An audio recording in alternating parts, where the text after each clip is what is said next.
उत्तर प्रदेश से पधारे पूज्य संत श्री विकास साहिब जी, साथ में पूज्य संत श्री राम साहिब जी, कबीर आश्रम बैरी चकबसवा से पधारे श्रद्धेय संत श्री शंकर साहिब जी, कल्याण साहिब जी, कबीर आश्रम राजौद मध्य प्रदेश से पधारे हुए संत श्री कृष्णा साहिब जी, संत श्री असीम साहिब जी और संत श्री राम साहिब जी, और कबीर मंदिर आश्रम नागपुर से हमारे बीच यहाँ मंचासीन है संत श्री गुरुशील साहिब जी, तुला साहिब जी और साधक योगेंद्र जी। प्रथम पंक्ति में विराजमान सर डुनगांवकर सर जी, अशोक श्रेष्ठी सर और तमाम पदाधिकारीगण, सत्संग प्रेमियों और श्रद्धा मूर्ति देवियों तथा बड़े सौभाग्य से उपस्थित नन्हे मुन्ने बाल गोपालों। आदमी के पास दो बड़ी शक्ति है, एक मन की और एक वाणी की। वाणी के जरिए हम अपनी अनुभूति को बहुत आराम से अभिव्यक्ति का रूप दे सकते हैं। अपनी बात को हम बड़ी सहजता से अपनों के बीच रख लेते हैं। बात कैसी भी हो, तकलीफ वाली, खुशी की, जो भी होती है, हम आराम से अपनी बात को समाज में रखते हैं और अपने विचारों से, अनुभवों से दूसरों को रूबरू कराते हैं। वाणी की भी जबरदस्त शक्ति हमें मिली हुई है। मन और वाणी की ये दो शक्ति हमें अन्य प्राणियों से, मानवेतर प्राणियों से हमें एकदम अलग कर देता है। परिंदे हैं, चिड़िया, पंछी और अन्य पालतू और जंगली जानवर ची पी कर लेते हैं, कुछ चिंघाड़ते हैं, कुछ गरजते हैं, कुछ रंभा लेते हैं और उनकी बात पूरी हो जाती है। थोड़े में उनका पूरा व्यवहार चल जाता है। लेकिन हम अपने दर्द को पूरी शिद्दत के साथ समाज में रखते हैं और बदले में सहानुभूति और प्रेम चाहते हैं, या खुशियां बांटते हैं। एक अकेले की खुशी से पूरा समाज और पूरा इलाका, देश खुशियों से झूम उठता है। तो ये जबरदस्त शक्ति मिली हुई है मन और वाणी की। लेकिन मन और वाणी का यदि सही तरीके से उपयोग न किया जाए तो ये जो वरदान है, ये अभिशाप बनने में भी देर नहीं लगते हैं। आज मानव अपने मन की वजह से ज्यादा परेशान है। उसे पूरी सुविधा मिली हुई है, रोटी, कपड़ा और मकान की। बहुत गरीब लोग होंगे कहीं पिछड़े इलाके में, शायद उनके पास ये रोटी, कपड़ा और मकान का इंतजाम ना हो, वरना हर भारतीय या आम नागरिक के पास कमोबेश ही सही मगर रोटी, कपड़ा और मकान की सुविधा है, इंतजाम है, आराम से जीवन चल जाता है। और जो बड़े लोग हैं उनके पास पूरा इफरात है रोटी, कपड़ा और मकान की। उनके पास अकूत, अपार, अनंत संपत्ति है। चाहे वो रंक हो या राजा, गरीब हो या अमीर,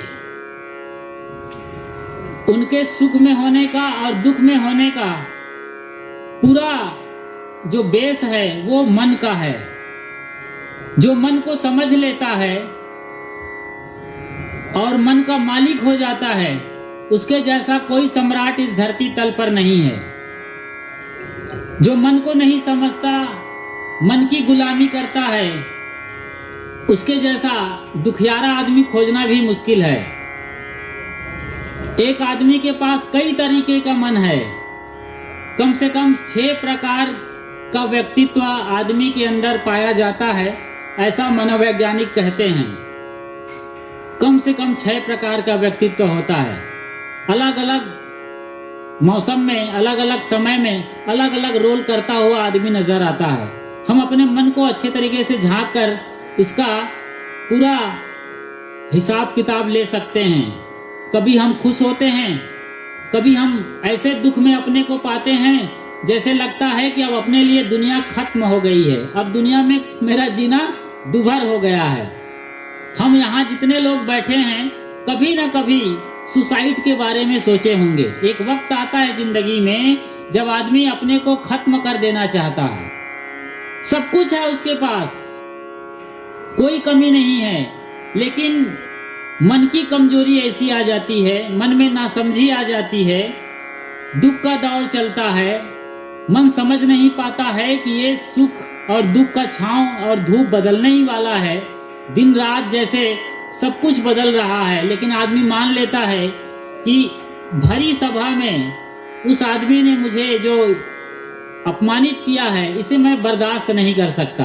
मैंने उसके लिए कितना किया है, इतना किया है कि जितना उसके लिए किसी ने नहीं किया धरती तल पर, लेकिन वक्त आने पर उस आदमी ने मुझे भरी सभा में अंगूठा दिखा दिया।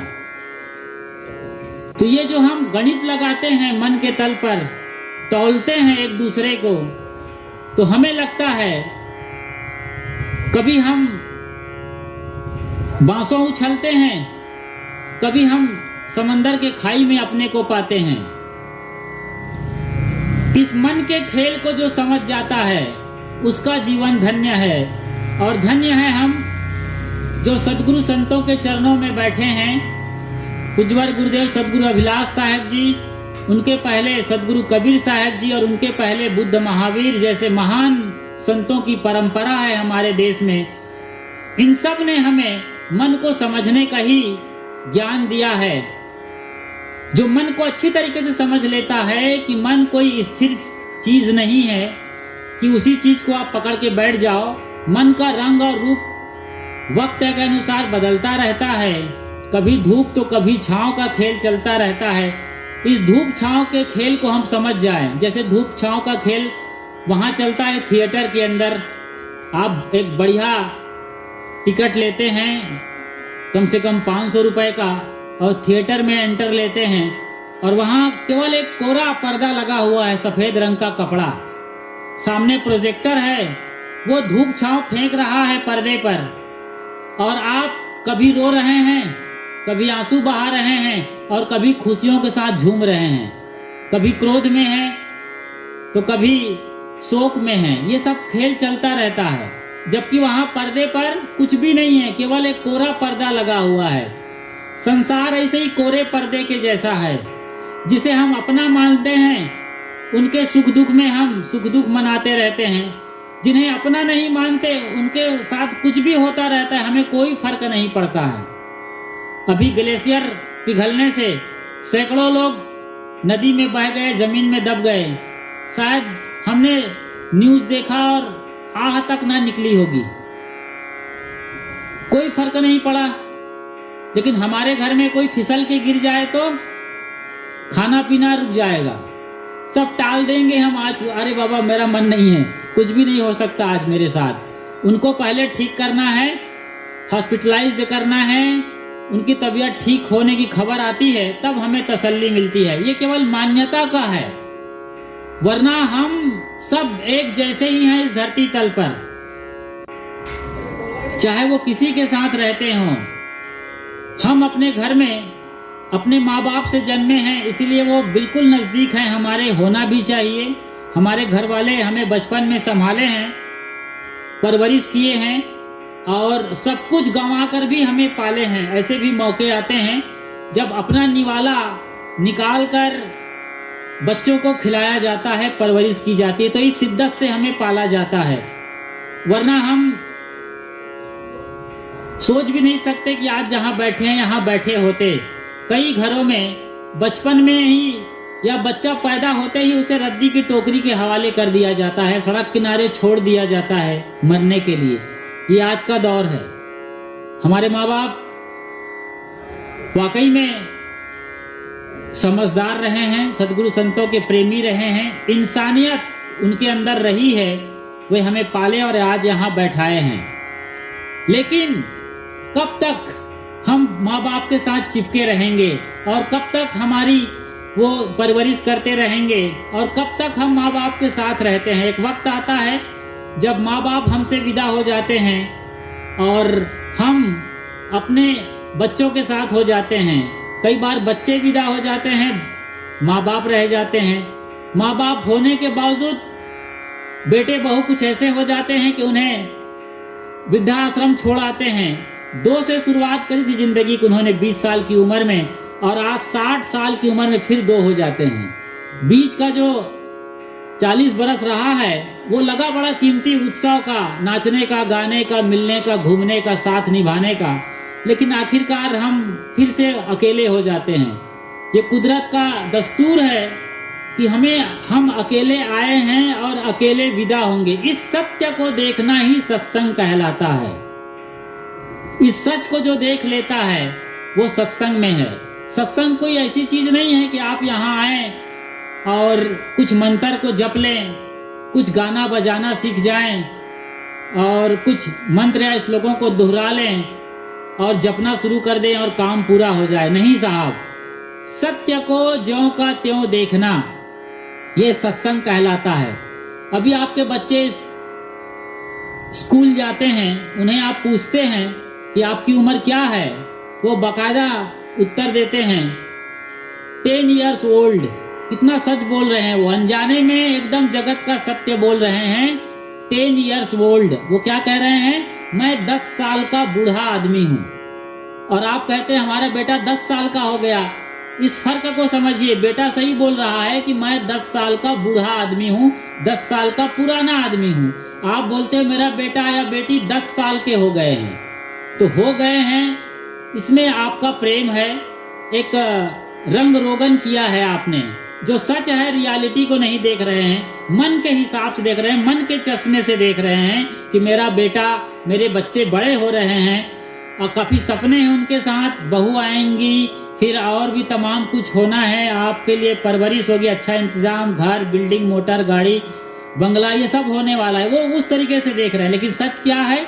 आपका बेटा, आपका बच्चा और आप खुद लगातार बूढ़े हो रहे हैं। तो मन जब सच को देखना शुरू करता है तो वहां सत्संग शुरू हो जाता है, चाहे आप घर के अंदर हो या संतों के संग हो। तो इस मन को सही तरीके से देखना और समझना हमें आता है। इस जगह का नाम सत्संग है और सत्संग में हम सब विराजमान हैं। तमाम संत गुरुजन यहाँ मंचासीन हैं। मैं यहीं पर अपनी वाणी को विराम देते हुए आगे इस कार्यक्रम को गति दे रहा हूँ।